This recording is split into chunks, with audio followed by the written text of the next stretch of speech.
Olá, a nossa aula de hoje é para o terceiro e quarto ano do ensino fundamental História Afro-Brasileira. Esta aula, para o terceiro e quarto ano de História Afro-Brasileira, nós estamos ministrando dessa forma porque a história do Brasil ela não muda. Então, nós vamos estar ministrando e, no final da aula, passando trabalhos definidos para o terceiro, um trabalho para o terceiro ano, um trabalho para o quarto ano. Vamos lá. A escravidão no Brasil começou no século XIV. Os colonos portugueses começaram escravizando os índios, mas os religiosos eram contra essa prática, porque os índios não estavam acostumados a trabalhar como escravos. O que os portugueses fizeram? Foram para a África e trouxeram os negros para trabalhar como escravos nos engenhos de cana-de-açúcar, inicialmente. Na metade do século XVIII, os escravos também trabalharam nas minas de ouro. Eles executaram tarefas extremamente duras, difíceis e perigosas.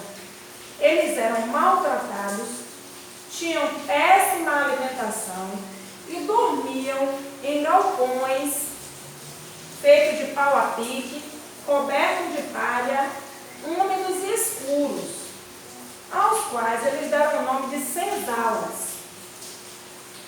Eles vinham em navios negreiros, muitos morriam na viagem, uns morriam por doenças, contaminações, muitos escravos aglomerados em pouco espaço, porque eles vinham, na verdade, quando não tinha espaço na parte de cima, os navios tinham péssimas condições, eles colocavam esses escravos nos porões dos navios, então muitos morriam por doenças, outros morriam por depressão, que eles chamavam de banzo. O banzo, na verdade, era uma profunda tristeza que os escravos tinham por estar deixando a sua terra para vir para a terra desconhecida, e eles sabiam que no Brasil eles iam trabalhar como escravos. Então eles entravam em depressão e eles deram o nome dessa doença banzo, que significa saudade da África. Os comerciantes aqui no Brasil compravam e vendiam os negros como se eles fossem mercadorias. Eles não podiam praticar sua religião. Quando praticavam, eles praticavam escondido. As mulheres escravas trabalhavam, algumas trabalhavam em tarefas domésticas e outras trabalhavam na lavoura, no corte da cana-de-açúcar. Os filhos desses escravos, a partir por volta de 8 anos de idade, eles começavam a trabalhar como se fossem adultos. Os escravos lutaram muito contra esta situação. Ocorreram revoltas em muitas fazendas. E o que acontecia? Muitos escravos fugiam e fundavam pequenos povoados, onde tinha sempre um escravo que era líder. Então eles não permitiam que os brancos entrassem lá. Esses povoados eram chamados de quilombos. O quilombo mais famoso do Brasil foi o Quilombo dos Palmares, que fica localizado no estado de Alagoas. Então o que acontecia?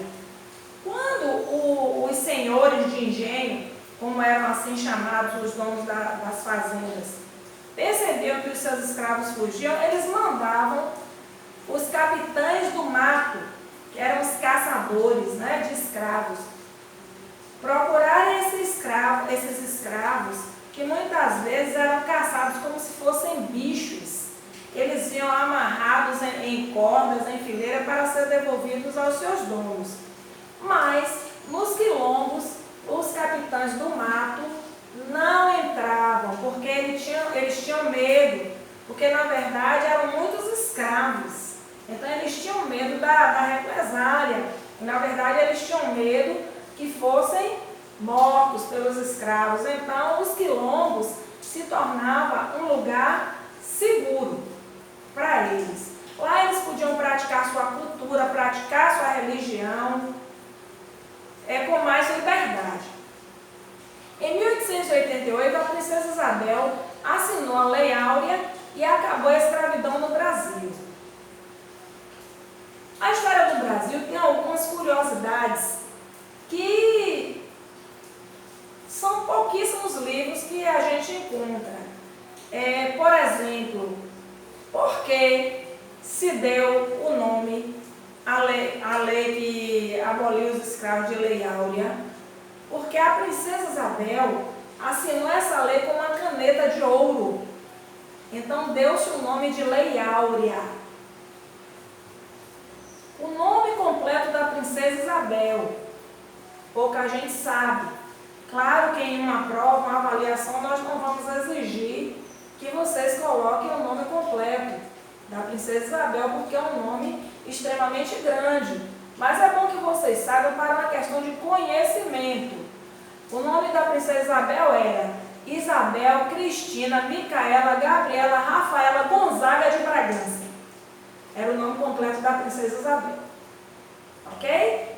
Então, assim, nós vamos agora apresentar para vocês os trabalhos que nós vamos estar solicitando. Mas esses trabalhos vocês vão fazer a partir do momento em que vocês assistam a aula com bastante atenção. Porque muitos tópicos não tem nos livros de vocês. Ok? Vamos lá. O terceiro ano vai responder esse questionário, valendo 2 pontos para a primeira unidade, para a história. Vamos lá. Primeiro quesito. Quando começou a escravidão no Brasil? Quem os portugueses começaram a escravizar? De onde foram trazidos os negros escravos?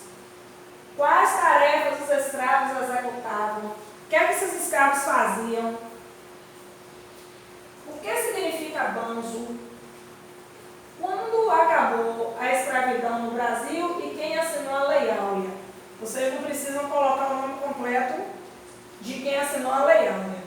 Basta colocar o primeiro nome, ok? Se quiser colocar, não tem problema, mas não é exigido. Então, esse questionário aqui ele vai valer 2 pontos. Peço a vocês que deixem um espaço de 4 linhas para as respostas, certo? Aqui é o questionário do terceiro ano. Do terceiro ano. O quarto ano vai fazer, vou dividir aqui, ó, no caderno de história,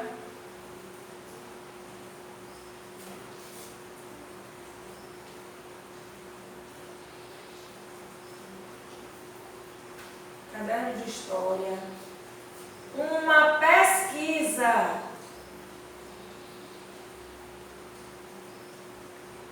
Uma pesquisa sobre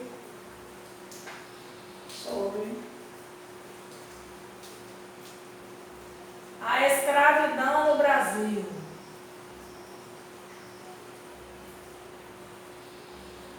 Isso aqui é para o 4º ano, viu? A pesquisa é para o 4º ano. A escravidão no Brasil.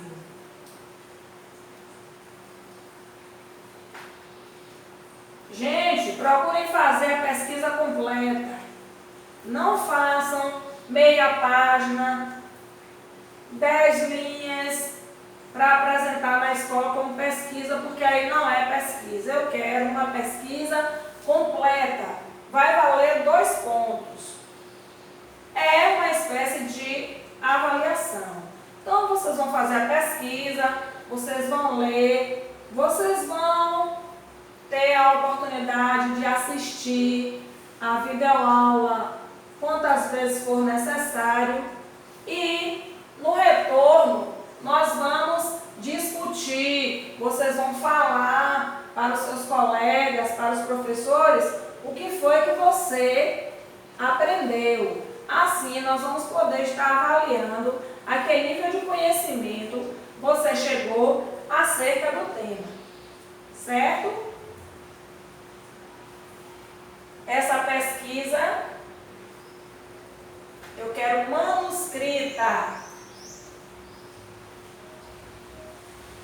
ou seja, vocês vão fazer à mão, ok? Obedecendo a margem do caderno, letra legível, sem rasura. Eu não vou aceitar também o aluno riscar e colocar do lado nulo, viu? Porque, na verdade, a gente ensinou isso, mas o aluno pegou o costume de botar em todo o trabalho, qualquer palavrinha que erra nulo, nulo, nulo, quando a gente vai ver o trabalho está todo rasurado. Cuidado com a margem, não pode ultrapassar nem a margem esquerda, nem a margem direita do caderno. Olha o alinhamento da escrita para não ficar parecendo um eletrocardiograma manuscrito, um para cima, outro para baixo. Pontuação, ponto, vírgula, tudo nos seus devidos lugares. E colocar, olha, a referência. A referência. O que é a referência? Se vocês pesquisarem em livros, vai colocar o nome do livro, o nome da editora, o nome do autor e, se tiver lá, o ano da edição. Já foi ensinado nas aulas de metodologia da pesquisa científica como é que você identifica isto no livro, certo? Em qualquer livro. Se a pesquisa for pela internet, vai colocar o site que pesquisou e a data de acesso. Pesquisa sem referência não será pontuada. Por quê? Como é que o professor vai saber de onde esse aluno tirou essa pesquisa, de onde ele tirou esse texto, embasado em quê? Então, pesquisa sem referência, nós não pontuamos. O aluno não tem o ponto em pesquisa sem referência, como a gente sempre fala nas aulas presenciais. Então, vocês prestem atenção, façam o trabalho organizado, bonitinho. Vocês estão em casa o dia todo, vocês têm bastante tempo, não é isso? E esses trabalhos, gente, é para o retorno. Então, vocês comecem a fazer. Eu dou até uma dica. Assiste a videoaula 1, 2, 3 vezes, anota o que é que a professora está pedindo e depois faz o trabalho, certo? Então, nós vamos ficando por aqui, ou ainda, compartilhem com os colegas, com os amiguinhos, chamem as famílias para assistir com vocês, para ajudar, certo? Bons estudos!